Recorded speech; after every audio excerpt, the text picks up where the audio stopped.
Sobat Sehat, selamat datang kembali di podcast Gizi Cerdas Hidup Berkualitas. Podcast tempat ngobrolin topik-topik penting seputar kesehatan dan gizi dengan cara yang santai tapi bermakna. Aku Vini dan hari ini kita punya topik yang relate banget, khususnya buat kalian para remaja.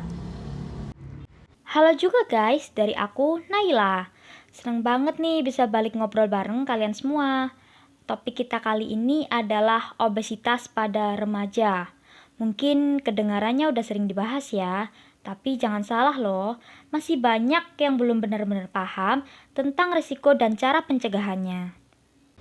Iya betul banget. Jadi obesitas itu bukan cuma soal tampilan ya, tapi menyangkut kualitas hidup jangka panjang. Makanya hari ini kita itu kedatangan narasumber spesial yang akan menemani kita untuk mengupas tema ini dengan santai tapi juga mendalam. Nah, biar bahasanya makin lengkap, kita udah kedatangan tamu spesial nih yang akan jadi narasumber kita hari ini. Yuk langsung aja kita sambut Kak Firnanda, ahli gizi yang juga aktif mengedukasi soal pola hidup sehat di kalangan remaja. Hai semuanya, aku Firnanda, ahli gizi Kenzi. Halo Kak Finanda. Waduh, kalau boleh tahu gimana nih kabarnya? Wah, seneng banget hari ini bisa hadir dan sharing tentang obesitas remaja. Makasih ya udah ngundang aku.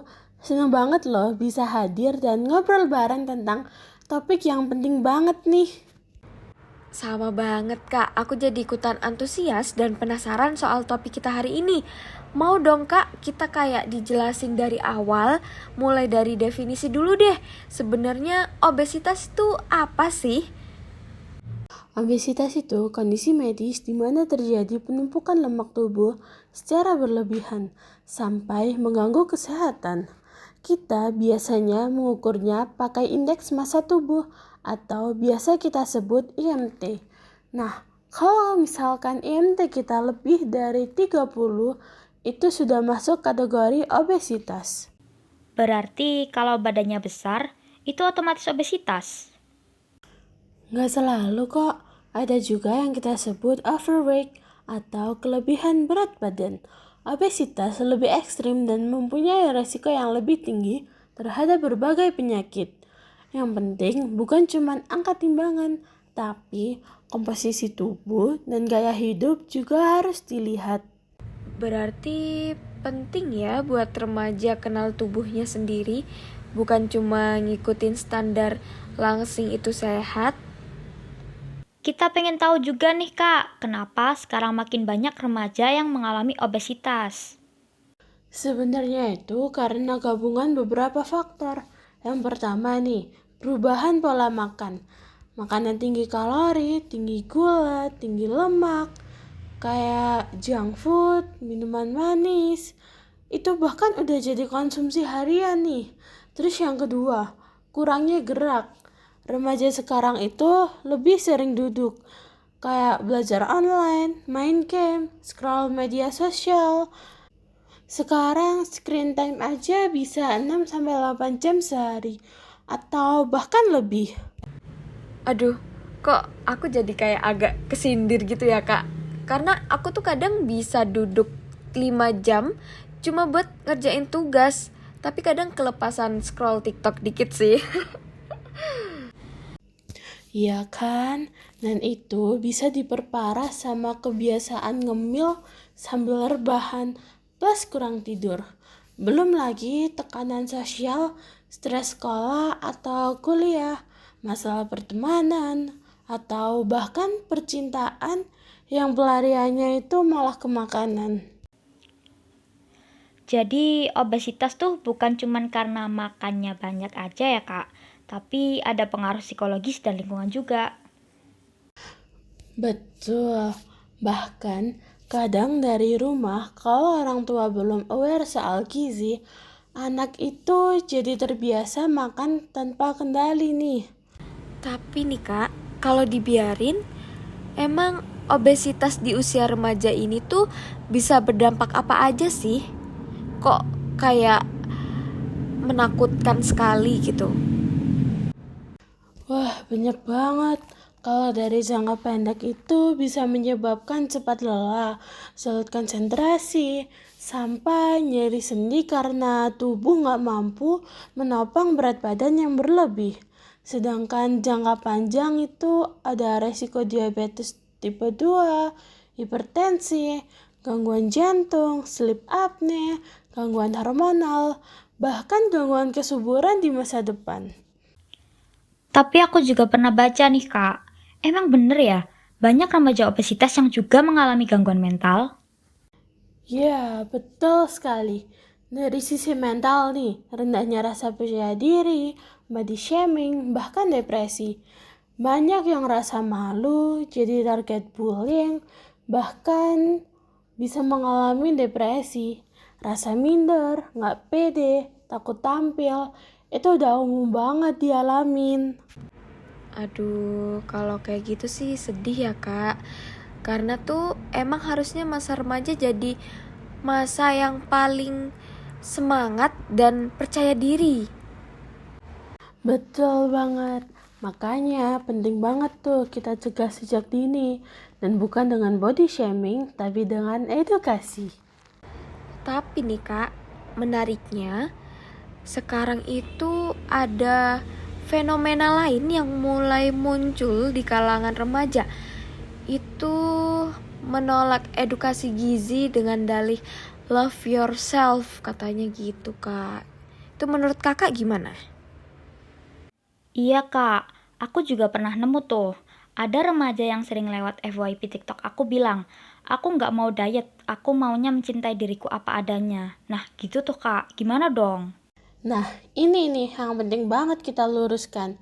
Mencintai diri sendiri itu emang harus. Tapi, mencintai diri juga berarti kita peduli pada kesehatan diri kita. Love yourself bukan berarti pasrah dengan kondisi tubuh yang sudah menimbulkan resiko kesehatan. Jadi jangan sampai slogan itu jadi tameng untuk menolak perubahan positif ya Kak. Tepat. Body positivity bukan tentang menolak hidup sehat. Justru, dengan tubuh yang kita punya, kita berusaha merawatnya sebaik mungkin. Menerima diri bukan berarti berhenti berkembang. Kalau kamu mencintai dirimu, kamu harus menjaga tubuhmu agar bisa tetap sehat, aktif, dan bahagia dalam jangka yang panjang. Setuju banget. Jadi kalau ada yang bilang aku itu udah nyaman dengan tubuhku yang sekarang, nah itu boleh ya Kak. Tapi jangan sampai itu jadi alasan buat kita itu menutup mata dari resiko yang nyata. Benar nggak Kak? Betul Kak Vini, edukasi gizi dan ajakan hidup sehat itu bukan bentuk penolakan terhadap tubuhmu. Justru itu bentuk sayang dari dirimu buat kamu sendiri untuk sekarang dan masa depanmu. Kak, kalau remaja udah sadar pentingnya hidup sehat, dari mana sih mereka bisa mulai? Bisa dari pola makan dulu.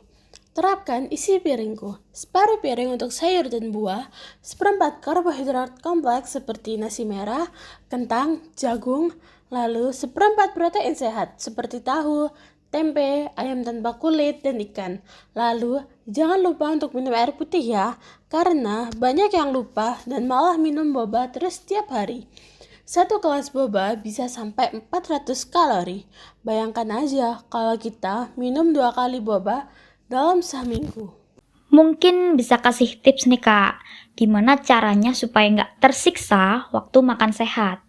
Buat jadi menarik, olah makanan sendiri, pakai bumbu alami, lalu bikin plating yang cantik. Bisa juga kok cari resep sehat di TikTok yang bisa jadi motivasi. Nah Kak, kan dari tadi kita banyak bahas nih soal pola makan. Tapi aku tuh yakin kalau sebenarnya aktivitas fisik itu juga pasti punya peran penting dalam mengatasi obesitas remaja ini. Kadang banyak orang yang mikir kalau buat hidup sehat itu harus olahraga berat kayak ke gym setiap hari. Padahal kayaknya gak semua orang suka ya atau punya akses ke gym. Nah sebenarnya seberapa penting sih Kak aktivitas fisik itu buat kita para remaja? Terus bagaimana cara kita memulai aktivitas itu tanpa kita merasa kayak terbebani gitu Kak? Iya Kak Vini, pertanyaannya bagus sekali. Aktivitas fisik itu sebenarnya kunci penting dalam menjaga kesehatan tubuh secara keseluruhan. Bukan cuma buat nurunin berat badan. Olahraga itu bisa meningkatkan kerja jantung, memperbaiki mood, bahkan membantu kita fokus saat belajar. Dan seperti kamu bilang tadi, aktivitas fisik itu tidak seharusnya selalu berarti olahraga berat. Justru yang paling efektif itu adalah aktivitas yang konsisten dilakukan, sekecil apapun bentuknya. Misalnya nih, memilih naik tangga daripada lift, jalan kaki ke minimarket, beres-beres rumah dengan semangat, atau sekedar stretching ringan di sela belajar. Intinya, tubuh harus bergerak, karena tubuh kita memang dirancang untuk aktif, bukan diam terlalu lama. Wah, aku suka banget nih cara Kak Firnanda menjelaskan. Jadi makin sadar deh, ternyata sesimpel jalan kaki rutin aja sudah termasuk aktivitas fisik yang bagus ya.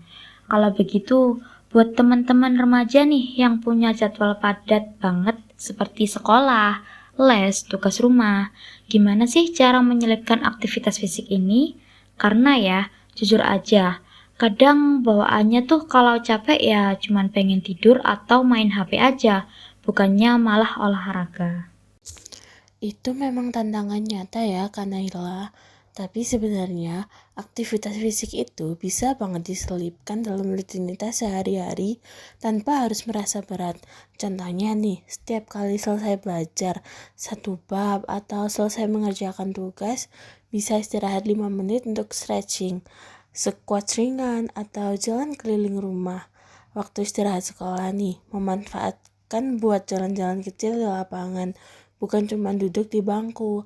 Atau pas pulang sekolah, daripada dijemput, mungkin bisa jalan kaki sebentar dari halte ke rumah kalau memungkinkan. Intinya, memanfaatkan waktu-waktu kecil untuk bergerak itu jauh lebih realistis daripada nunggu punya 1 jam khusus untuk olahraga.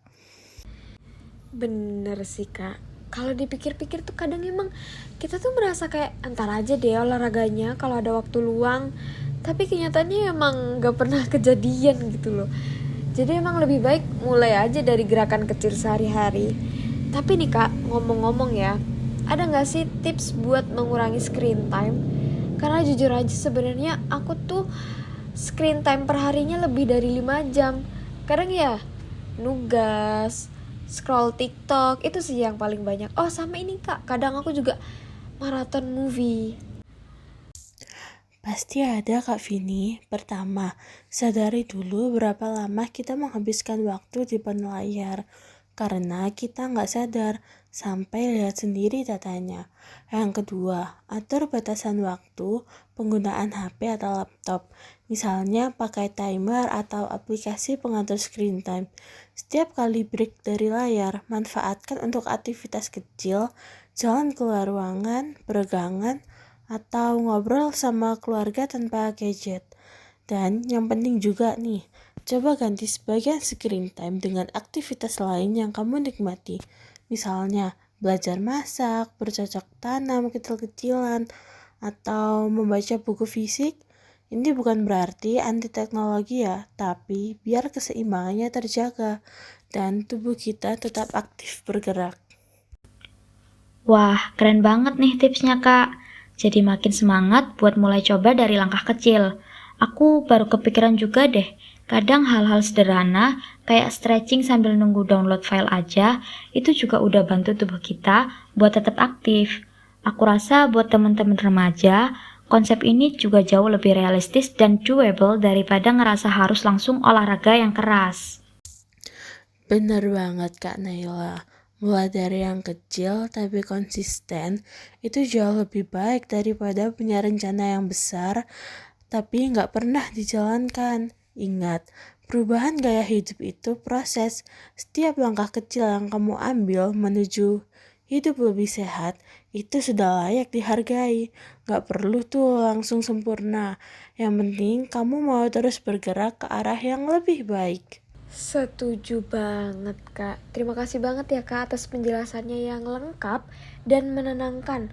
Aku yakin dengan mindset kayak gini nih, kita semua bisa mulai hidup lebih aktif, lebih sehat, tanpa merasa terpaksa atau terbebani.